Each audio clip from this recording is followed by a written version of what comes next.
Hi, everyone. This is Matt Manero with CFF Nation out of Dallas, Texas.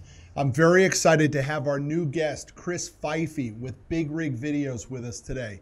Chris, I'm a huge fan of what you've accomplished in delivering unique and quality content for truckers and the transportation industry. So it's my pleasure to have you on the show today. Really? Wow. Thank you. You know, I've done a number of research. I've looked at a lot of your videos. I've looked at a lot of your social media stuff. And there's always one question that jumps out at me, right? Who is this guy? We don't see him too much, but you're the behind the camera guy. So can you give our listeners and our viewers a little bit of your background, Chris? Tell us how you got started in trucking and how you ended up where you are today. Yeah, I've been somewhat of an enigma on purpose, being behind the camera because I wanted to put the guys that needed to be in front of the camera in front of the camera and just use my skill and expertise behind the camera to make sure everything looks great. But how I got started with the commercial truck, films is back in 2012, the Chrome Shop Mafia needed someone to cover something for them at Mats to show their involvement at Mats and to create something interesting. And so I went up, a friend and I from Florida, we went up and went to the show, covered the show, and I started looking around. Of course, the only other truck show that I had gone to was the 75 Chrome Shop truck show in Wildwood.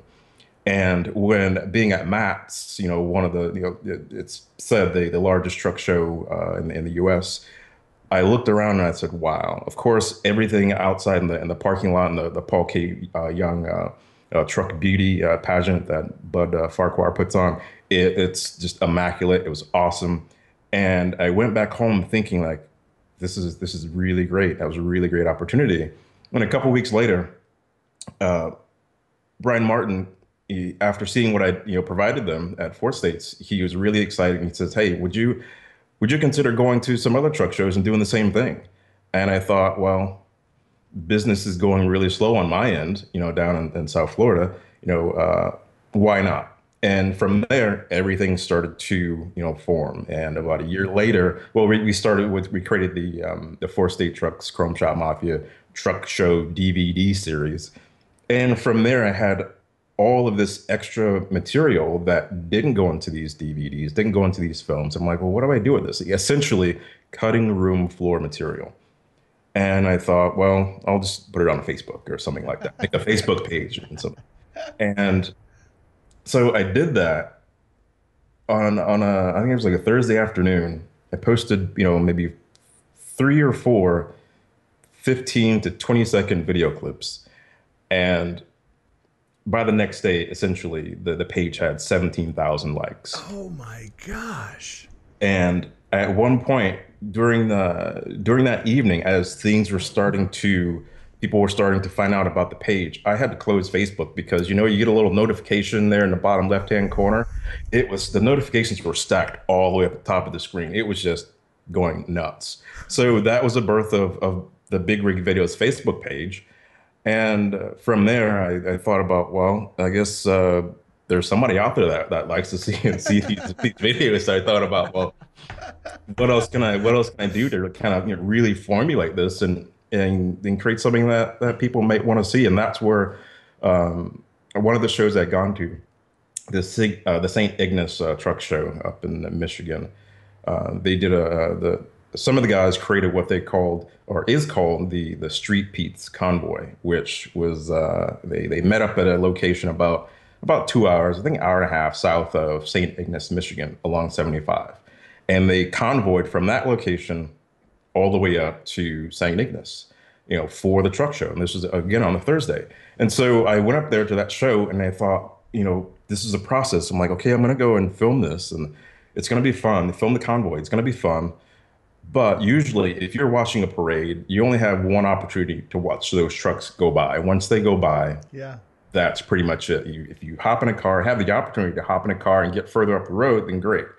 So I'm thinking like, okay, well, that's not going to really cut it. So maybe I can have some people along the way. Well, no, that's not really it. Well, I need to be along the route. So I realized, okay, I need to be in a vehicle, tracking the trucks and the semis. Great.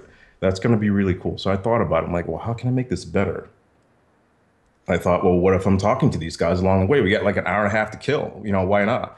And so I'm like, well, again, I had no idea what this process was other than to put some things together. I didn't know. I put everything together. I didn't know if it was going to work until I got there. But were you a trucker at all? Did you have actual over-the-road driving experience before any of this? Yes. Oh, you did?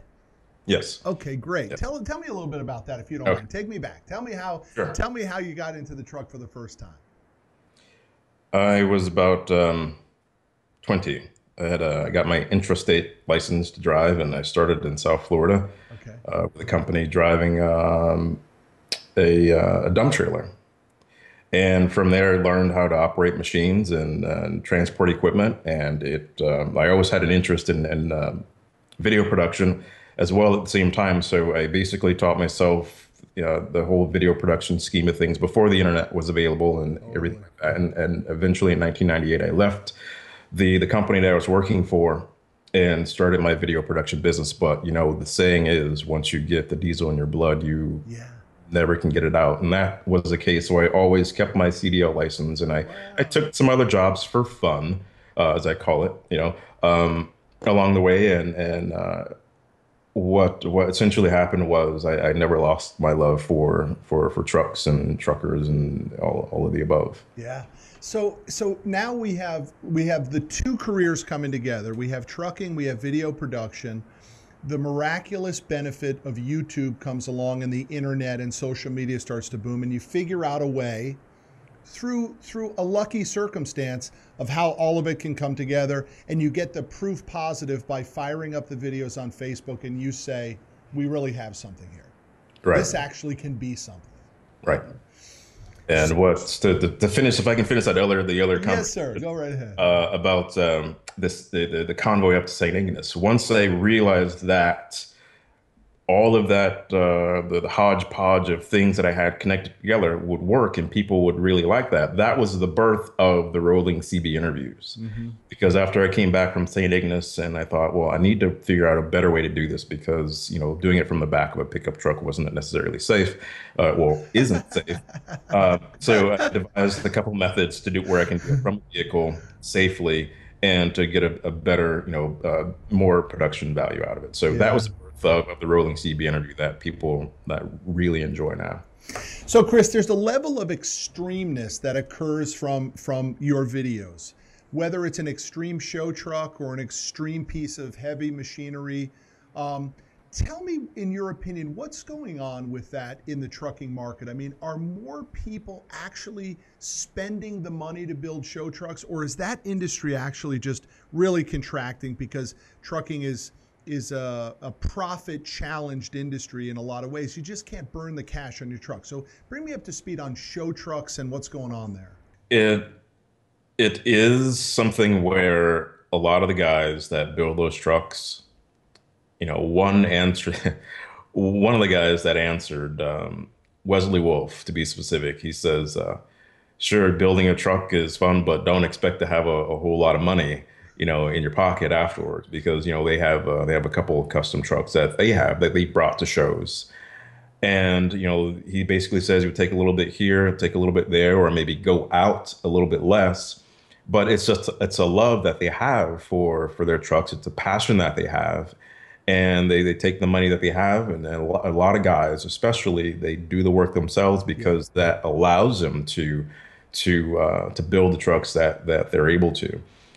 In some other cases, there are some companies, there's some guys that are fortunate enough to be able to have trucks built. But most of the majority of the guys take a lot of pride in customizing their trucks, whether if it's just putting on a custom visor or changing out the lights to stretching the trucks themselves and doing the custom engine work and things like that. So So, Chris, what do you see from a personality trait too of a trucker that's building themselves a show truck? I mean, is it an ego-based thing? Is it a memory-based thing where they want to remember maybe the old school way that trucking used to be with lots of chicken lights and heavy chrome and all that? What's the personality trait of some of the guys that you've been interviewing? I would say the traits that I come across or what I pick up from these guys that have custom trucks is that there's a certain era that's slipping away. And by running the trucks that they run, they're keeping that era alive. And when you come across any truck like that, especially if you see it running down the road, you look at that truck and you know that one, it's a special looking truck, it's unique. Two, there has to be a special and unique person inside of it running it. And Absolutely. in three, more than likely, some memories are going to be evoked because it reminds you of either another truck or the number one thing is that, yeah, I remember sitting in that truck with my dad or a Right. truck like that, running down the road with my dad. And that's the number one thing. A lot of these guys have family memories because they come from several generations of truckers. So it's just the way that they're brought up and the way that they want to keep that alive. Yeah. And do you see a greater amount of show trucks and chromed out at more expensive trucks? Do you see that number on the rise or is it contracting? From where I began, I see a consistent number of trucks. I don't see a whole lot on the rise, and I don't see the numbers diminishing. So I'd say it's leveling out. Yeah. This year it'd be interesting to see because, well, I'll take that back. What I have seen is that a lot of people would communicate or leave messages on the Big Rig Videos Facebook page and say, I didn't know about this truck show. I'm going to be there next year. Or I didn't know about that truck show. I'm going to be there next year. So hopefully there might be a lot of guys sitting on really cool rides that'll come out to some shows because they know that people want to see them. So, That's awesome. yeah. That's how you brought him out of the woodwork. That's Yeah. awesome. I love that. Let's talk just a little bit about the state of trucking as you see it. Do you see that trucking is a challenged marketplace? We clearly know we're in the finance business. We finance thousands of truckers, both owner operators and small fleets. We see that it's now a good time to be back in trucking, right? Freight rates are up. The freight demand is solid. Fuel prices are down. So we see our clients operating at a more profitable level, certainly than we did 5 years ago, but even than we do 2, 3 years ago for sure. So it's a good time to be in trucking. Is that the sense that you get when you're talking to drivers and owner operators at shows and at truck stops? Some of the guys that I do talk to, like several that run from Michigan, Wisconsin down to Florida, or any people that will run to this area or Florida area, they'll say yeah they can get some good freight coming in, but nothing coming out of Florida. Perhaps hopefully that'll change. Don't want to knock Florida that way, but still freight is freight. But what I have heard is that a lot of the guys are finding success in at the time in the Virginia, Tennessee, uh, Carolina area, flatbedding Mm-hmm. and step decking. Mm-hmm. Uh, there's going to be a flux, but at least for the most part, the guys that I talk to, they're not having a hard time. If anything, a lot of the guys I talk to saying that they're busy, and I'm like, man, that's a good problem to have if you're busy Yeah. that way. Yeah.